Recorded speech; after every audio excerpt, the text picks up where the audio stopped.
하나님 말씀 사도행전 17장 10절부터 15절 말씀입니다. 사도행전 17장 10절부터 15절 말씀 한 절씩 교독하겠습니다. 밤에 형제들이 곧 바울과 실라를 베레아로 보내니 저희가 이르러 유대인의 회당에 들어가니라.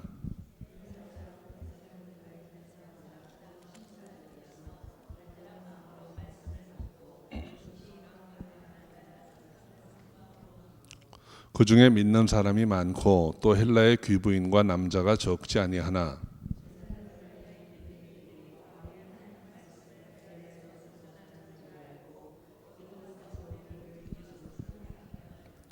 형제들이 곧 바울을 내어보내어 바다까지 가게 하되 실라와 디모데는 아직 거기 유하더라.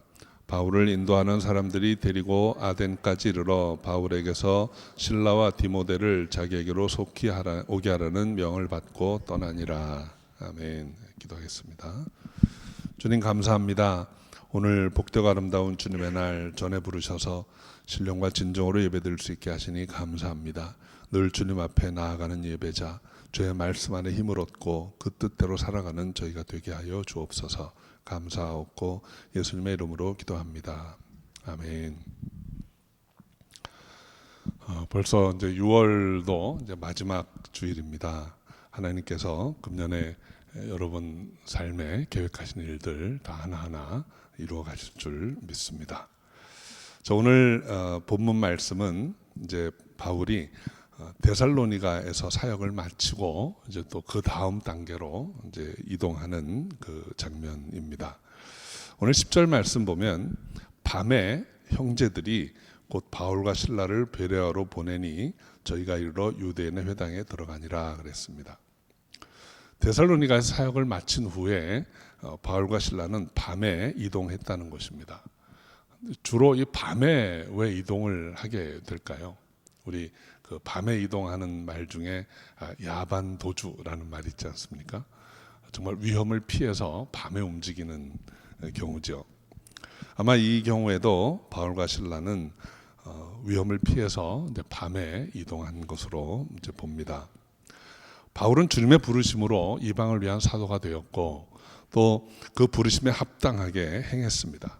가는 곳마다 복음을 전했고 그 복음을 듣고 사람들이 구원에 이르고 교회를 세우기도 했습니다. 그런데 가는 곳마다 동시에 격렬한 저항을 받고 또 힘들고 어려운 일을 경험했습니다. 그래서 거의 모든 지역에서 사역을 마치고 나면 쫓겨가다시피 이렇게 이동했던 것을 보게 됩니다. 데살로니가를 떠날 때도 이제 마찬가지였습니다. 마치 무슨 죄를 지은 사람처럼 밤에 그곳을 빠져나와야만 했던 것이죠. 그 밤에 데살로니가를 떠나면서 바울이 어떤 생각을 했을까요? 저는 오늘 이 말씀을 묵상하다가 오래전에 그 대륙에 가서 동공훈련하던 생각을 떠올렸습니다. 그 동공들 이제 전도자들이죠. 복음 들고 아주 먼 곳 시골 길을 2달 동안 그렇게 나가서 전도를 합니다. 그리고 한 2주씩 돌아와서 이제 머물면서 다시 힘을 얻고 공부도 하고 충전도 하고 그렇게 합니다. 그 동공들이 모이면 꼭 부르는 찬양이 많은 찬양을 부르는데 한 일주일 동안 같이 있으면서 그 중에 한 2찬양은 가사가 참 꼭 기억이 나는 찬양이 있어요. 여러분이 유튜브 가서 보시면 이런 찬양들을 좀 들을 수 있을 겁니다. 하나는 제가 좀 중국말이 서투르지만 한번 읽어보겠습니다. 뿌지다오 젠방도루. 그러니까 내 앞의 길을 내가 모릅니다 라는 가사예요. 그 가사 내용을 보면 내 앞에 어떤 위험이 있는지 어떤 일이 일어날지 모르지만 주님이 가라 하시니까 갑니다. 그 뿌지다오 모르겠다는 거죠. 전방도루 내 앞에 어떤 길이 있는지. 또 하나는 이거는 제가 가끔 우리 교회에서 부르기도 했던 찬양인데 저이생 세이메이더 주푸라는 거예요. 그러니까 내 일생의 가장 큰 복, 그것은 예수님을 알게 된 것. 그 동공들이 참 힘들죠, 어렵죠. 이제 요즘 세상이 다 바뀌어서 젊은이들도 편한 곳에 돈 많이 벌 수 있는 나라가 그 나라입니다. 그런데 배낭 하나 메고 이렇게 다니면서 복음 전하고 그러면서도 핍박과 고난도 많이 겪지만 내 일생 최고의 복은 예수님을 알게 된 것입니다. 이렇게 찬양합니다. 바울과 신라가 데살로니가를 떠나갈 때 어떤 면에서 보면 힘들다, 또 이렇게 떠나네 하고 밤에 사람들이 인도함을 받아서 서쪽으로 진행했습니다. 그런데 아마도 그들 마음속에도 내 일생 최고의 복은 그래도 주님을 만난 것, 내 앞으로 알 길이 어떤 길인지 모르지만 또 주님의 인도하심이니까 간다, 이런 마음으로 가지 않았을까 생각합니다. 바울이 도착한 곳은 데살로니가에서 남서쪽으로 한 45마일 정도 이제 떨어진 곳에 있는 베레아라는 도시입니다. 베레아는 그 비아 아그네시아라는 큰 길에서는 벗어나 있지만 남쪽으로 이제 아데네 쪽으로 가려면 꼭 거쳐야 하는 교통의 요지였습니다. 이 베레아에 와서도 바울은 제일 먼저 유대인의 회당을 찾았습니다. 그리고 그곳에서 말씀을 전할 수 있었습니다. 바울이 전한 말씀은 어떤 것이었을까요? 그것은 우리가 오늘날에도 똑같이 받아들이는 복음입니다. 첫 번째는 하나님이 세상을 사랑하셨고 망할 수밖에 없는 우리를 구원하시기로 약속하셨다는 것입니다. 그리고 그 약속의 성취는 메시아를 통해서 이루어진다는 거죠. 그리고 메시아가 올 것을 예언하셨습니다. 그런데 그 오실 메시아가 바로 이제 이미 오신 예수라는 거예요. 그러니까 결국 복음의 핵심은 예수가 그리스도시다라는 겁니다. 그러니까 예수가 그리스도이신 것을 믿으면 우리가 하나님의 약속이 내 안에 성취되는 것이고 우리가 구원받고 영생을 누리게 되는 것이라는 것입니다. 결국 복음은 모든 믿는 자에게 구원을 주신 하나님의 능력입니다. 그리고 성경은 창세기부터 계시록까지 이 복음을 전하기 위해서 기록한 거예요. 그러니까 요한복음의 20장에 보면 이 복음이 바로 우리를 구원하시기 위해서 보내주신 하나님의 뜻이라고 구체적으로 설명을 하고 있습니다. 그런데 사람들이 이 복음을, 그리고 이 복음을 담고 있는 성경을 어떻게 대하는가 하는 것을 좀 생각을 해 보려고 합니다. 지난주에 기독교 관련 연구 조사 기관이 바나그룹이라는 곳이 있는데 이 바나그룹에서 한 기사를 발표를 했습니다. 이것은 아메리칸 바이블 소사이어티, 그러니까 우리나라로 치면 성서공회 같은 곳이에요. 성경을 출판하고 홍보하는 그런 기관입니다. 그 아메리칸 바이블 소사이어티와 공동으로 조사를 했는데 그 기사의 제목이 2017년 바이블 마인디드 시티라는 제목이에요. 그러니까 바이블 마인디드라는 말은 성경을 얼마나 중요하게 생각하는가 하는 그런 것입니다. 그러니까 성경을 중요하게 생각하는 사람, 바이블 마인디드 피플은 이제 이 조사기관에서는 두 가지를 그 표로 삼았어요. 하나는 지난주에도 성경을 읽었다라는 거죠. 그러니까 성경을 자주 읽는다라는 거에 하나의 증거입니다. 또 하나는 성경이 가르치는 말씀들이 진리라고 믿습니다 라는 거예요. 그러니까 이 두 가지를 답한 사람은 바이블 마인디드라고 이제 판단을 해서 조사를 했습니다. 한 10년 동안에 걸쳐서 한 7만 5천여 명의 사람들을 상대로 이제 다 이제 인터뷰를 하고 이렇게 서베이를 한 거예요. 근데 결과가 이제 그 중에 얼마나 많은 사람들이 바이블 마인디드한가 하는 결과를 보았는데 참 흥미로운 것이 저 동쪽 끝에 하고 서쪽 끝, 그러니까 뭐 보스턴, 뉴욕, 캘리포니아로 오면 샌프란시스코, 오클랜드, 산호세 이런 지역들은 거의 10%대의 사람들만이 그렇게 생각한다는 거예요. 그리고 중부, 우리가 흔히 바이블 벨트라고 하는 곳, 그런 지역들은 좀 높아요. 그래서 제일 그 바이블 마인디드한 도시가 좀 낯설은 이름입니다. 차타누가라는 도시예요. 테네시 주에 있는. 그런데 제일 높은 그 곳도 50% 정도만이 그렇게 생각한다는 거예요. 지난주에 성경을 읽었다. 성경에 가르치는 게 진리다. 미국 전체로 보면 그 조사한 인원의 25%만이 바이블 마인디드로 나왔습니다. 여러분, 미국이 어떤 나라입니까? 전 세계에서 아마 기독교가 제일 자유롭게 많이 믿을 수 있고 또 많은 사람들이 자신들이 크리스찬이라고 생각하는 그런 나라일 것입니다. 지금도 세계에서 선교사를 제일 많이 파송한 나라가 미국입니다. 근데 이 미국이 25% 정도의 사람만이 성경을 중요한 것으로 여긴다라는 통계입니다. 우리의 삶에 우리의 형편은 어떤가 하는 것도 한 번쯤 돌아보고 생각해 볼 필요가 있습니다. 우리는 그리스도인이라고 생각을 하는데 나는 성경을 얼마나 중요하게 생각하나? 나는 지난주에도 성경을 읽었는가? 그리고 성경이 가르치는 모든 진리가 진리라고 믿고 있는가 하는 거죠. 이런 환경에서 오늘 이 베레아 사람들이 성경을 대하는 또는 말씀을 대하는 모습을 살펴보는 것은 의미 있는 일이라고 생각이 됩니다. 베레아 사람들이 바울의 말씀을 듣고 어떻게 반응했는지 11절, 12절 기록하고 있습니다. 우리 함께 읽어보겠습니다. 베레아 사람은 데살로니가에 있는 사람보다 더 신사적이어서 간절한 마음으로 말씀을 받고 이것이 그런가 하여 날마다 성경을 상고하므로 그 중에 믿는 사람이 많고 또 헬라의 귀부인과 남자가 적지 아니하나.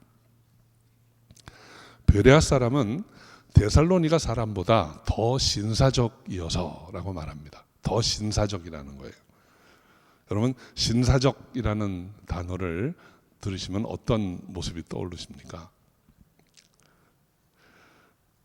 신사적이라고 번역된 헬라어 원어는 유게네스테로이라는 단어예요. 유게네스테로이. 그냥 문자적으로 바로 직역하면 유가 이제 좋다는 것입니다. well, 영어로 하면 well. 게네스테로이는 born이에요. 그러니까 well born이에요. 그러니까 바로 직역하면 어떻게 됩니까? 잘난 것입니다. 그러니까 여러분, 잘났다라는 말을 우리가 긍정적인 의미보다는 좀 이렇게 부정적인 의미로 많이 쓰죠. 잘났어, 뭐 이렇게 얘기할 때. 근데 사실 오늘 본문에는 정말 긍정적인 의미예요. 잘난 거예요. 저는 여러분이 잘나신 분들이기를 바랍니다. 한번 옆에 계신 분한테 긍정적인 의미로 잘나셨습니다. 한번 인사 좀 해주세요. 이게 좋은 말들이 다 이게 나쁜 의미로 바뀐 게 참 많아요. 잘났다, 이거 좋은 말입니다. 여러분, 잘나셨습니다. 영어 사전을 보면 유게네스테로이를 어떻게 번역했냐면 노블, 아주 고상하고 하이본, 아주 훌륭한 상태로 태어난 사람들, 고상하고 아주 태생적으로 고상하고 바른 마음을 가진 좋은 사람이라는 의미입니다. 베레아 사람들이 그렇게 신사적이었는데 어떻게 신사적이었는가, 어떤 거를 신사적이라고 하는가 하는 거를 이어지는 말씀 통해서 봅니다. 첫째는 간절한 마음으로 말씀을 받고 그랬어요. 간절한 마음으로 말씀을 받고. 이 말도 헬라어 사전을 찾아보면 with great eagerness라고 그랬어요. 아주 열심으로, 열정적으로. 또 with readiness 그랬어요. 준비된 마음으로, 받아들이려고 하는 마음으로. 그러니까 이 간절한 마음으로 말씀을 받았다고 하는 것은 정말 주의를 기울여서 듣고 이것이 옳은 것이라면 받아들이겠다 하는 마음을 가지고 들었다라는 것입니다. 이것이 신사적인 자세입니다. 그리고 이것이 성경을 대하는 바른 자세라고 생각합니다. 여러분, 하나님이 우리를 택하셨습니다. 망할 수밖에 없는 우리, 멸망할 수밖에 없는 우리를 택정하셨고, 그리고 우리를 초청하십니다. 우리를 부르십니다. 하나님께로 나오라고. 그런데 하나님께로 우리가 그냥 나아갈 수가 없으니까 예수 그리스도의 십자가로 하나님과 우리 사이를 가로막고 있던 휘장을 찢으셨어요. 그 히브리서 표현에 의하면 예수께서 우리가 하나님께로 나아갈 수 있는 새롭고 산 길을 열어놓으셨다 그랬습니다. 그리고 우리를 그걸로 초청하시는 것입니다. 우리가 그 길로 나아가면, 그 길로 나아간다는 말은 예수 그리스도를 믿고 하나님께 나아가면 우리를 받아주시는 거예요. 그러니까 그 길은 간절한 마음으로 그 말씀을 듣고 정말 그렇다면 내가 믿겠습니다 하는 자에게는 열려 있는 길입니다. 그러나 그 말씀을 받아들이지 않는다면 그 길은 닫혀 있는 길이에요. 그냥 황무지 같은 거예요. 저는 여러분이 간절한 마음으로 하나님의 말씀을 듣기를 원합니다. 나의 선입견, 나의 세상적인 지식을 가지고 하나님 말씀을 판정하는 게 아니고 하나님의 말씀이 정말 그런가 하고 순전한 마음으로 받아들여서 믿음으로 나아가는 여러분 되시기를 바라요. 간절한 마음으로 주의 말씀을 듣는 여러분 되시기 바랍니다. 자, 두 번째로 베레아 사람들은 이것이 그러한가 하여 날마다 성경을 상고하였다 했습니다. 바울에게 들은 이 복음이 정말 그런가 하는 것을 확인하려고 했다는 거예요. 사도행전에 기록될 당시에 이 성경이라고 하는 것은 다 구약 성경입니다. 그러니까 모세오경, 시가서, 역사서, 선지서 이런 것들입니다. 이런 말씀을 통해서 확인하려고 했던 것, 정말 그러한가 하고 확인하려고 했던 것이 무엇일까요? 지금 회당에 와 있던 사람들, 이 베레아 사람들 중에도 회당에 와서 말씀을 들은 이 사람들은 하나님의 구원 계획과 언약은 그 누구보다 잘 알고 있었던 사람들입니다. 이것은 성경을 통해서 확인할 내용이 아니에요. 또 하나님이 그 약속의 성취를 메시아를 보내셔서 메시아를 통해서 이루실 것이다 라는 것도 확인할 필요가 없는 것입니다. 히브리인들은 누구나 잘 알고 있는 내용입니다.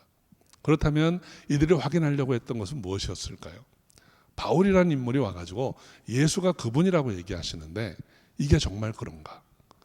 정말로 예수가 그리스도인가? 이거를 성경을 통해서 확인하려고 날마다 상고하였다라는 것입니다. 어떤 일을 그런가 아닌가 결론을 내리려면 기준이 분명한 게 있어야 합니다. 그 분명한 기준은 바로 이들에게는 성경이었습니다. 그래서 예수가 그리스도신가 아닌가를 확인해 보기 위해서 성경을 날마다 묵상했다는 거예요. 그리고 결과가 어땠습니까? 12절, 그 중에 믿는 사람이 많고, 그러니까 확인해보고 믿었다라는 것입니다. 이것이 신사적인 모습입니다. 간절한 마음으로 말씀을 받고 그것이 정말 그런가 해서 성경을 상고하고 그리고 상고한 결과로 믿었다라는 것입니다. 우리 사랑하는 성도 여러분, 우리 기독교 신앙은 덮어놓고 믿는 것은 아닙니다. 어떤 때는 정말 답답할 때는 믿으세요 그냥 좀 이렇게 할 때가 있어요. 그런데 성경은 엄밀히 얘기하면 지성의 종교예요. 알고 믿어야 합니다.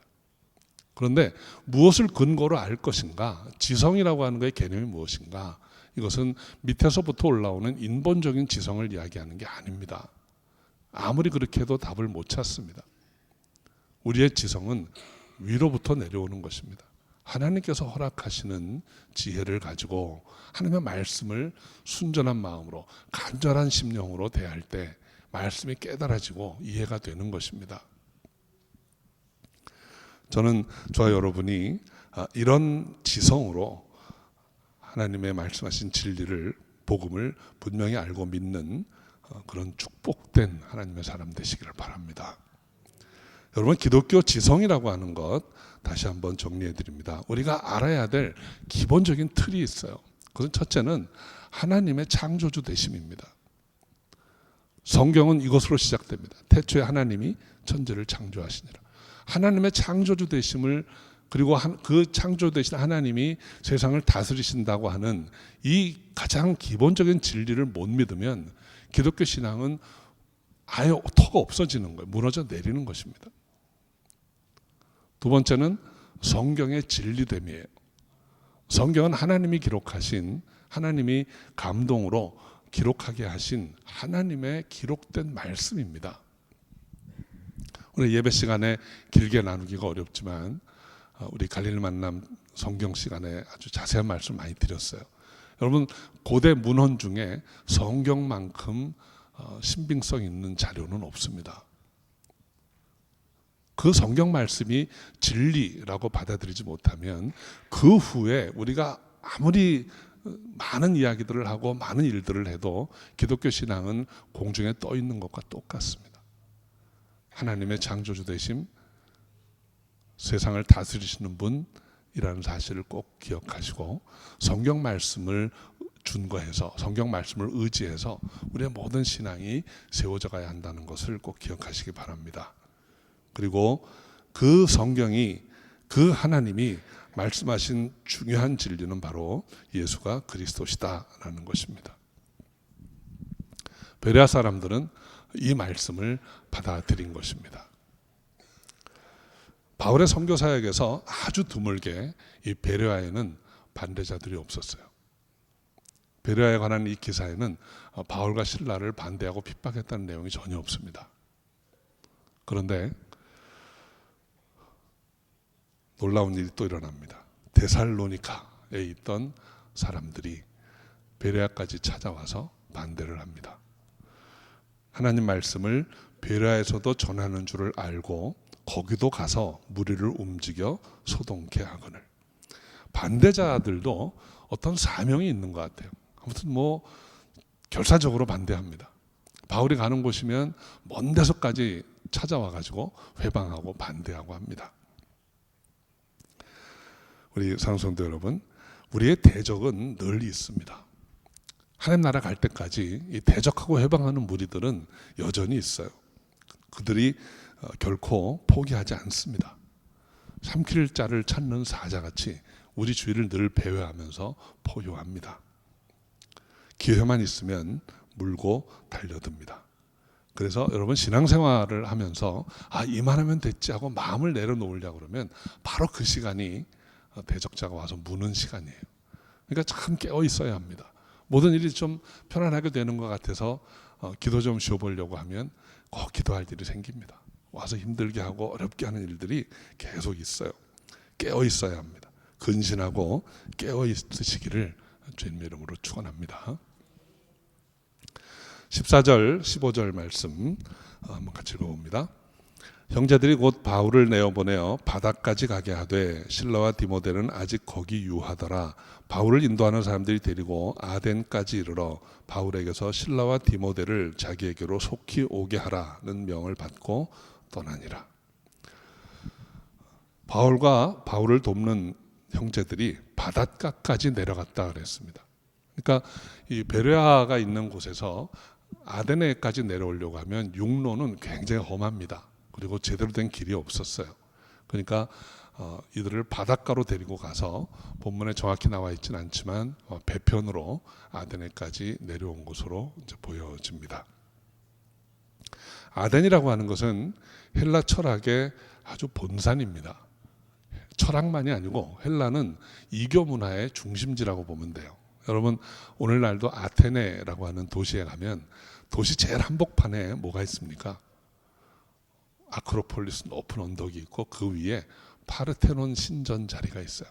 파르테논 신전은 그냥 만신전이라고 생각하면 됩니다. 온갖 우상들이 다 모여 있는 곳이에요.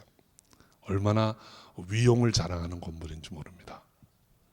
그런 곳에 아마 바울이 별로 그닥 가고 싶어 하지 않았을지도 몰라요. 그런데 하나님이 그곳까지 또 가게 하신 것입니다. 베레아는 반대자가 하나도 없던 아주 신사적인 그런 사람들이 있던 곳이고 복음을 받아들인 곳이에요. 그런데 아덴은 하나도 받아들이지 않은 곳입니다. 아마 바울이 갔던 대도시 중에 교회가 세워지지 않은 곳은 아덴밖에 없을 거예요. 아마 아덴에 교회가 세워졌다면 아마도 아덴서가 제일 유명한 서신이 되지 않았을까 생각을 해봅니다. 그런데 없습니다. 근데 여러분, 당시 아덴은 사람들 눈에 보기에는 더 신사적인 곳입니다. 교양이 있고 문화가 있고 이성이 있고 철학이 있고 모든 것을 포용하는 만신전이 있고 어쩌면 사람들이 보기에는 그런 게 더 신사적이었을지도 몰라요. 근데 아덴에 대해서는 신사적이라고 얘기 안 합니다. 베레아가 더 신사적인 곳이었어요. 간절한 마음으로 말씀을 받고 그러한가 성경을 날마다 상고하고 그리고 받아들인 사람들, 저와 여러분이 이런 신사적인 하나님의 사람 되시기를 바랍니다. 말씀으로 늘 승리하는 저 여러분 되시기를 주 이름으로 축원합니다. 기도하겠습니다. 아버지 하나님 감사합니다. 오늘도 하나님의 은혜와 사랑 안에서 주께서 허락하신 예배를 주께 올려드립니다. 아버지 하나님, 우리의 마음이 간절한 마음으로 주의 말씀을 듣기를 원합니다. 또 날마다 성경을 상고함으로 들은 말씀을 확인하기 원합니다. 그리고 믿음으로 끝까지 주님 오시는 그날까지 승리하는 삶을 살 수 있기를 주의 이름으로 축원합니다. 아버지께서 함께하여 주시옵소서. 예수님의 이름으로 감사하며 기도하옵나이다. 아멘.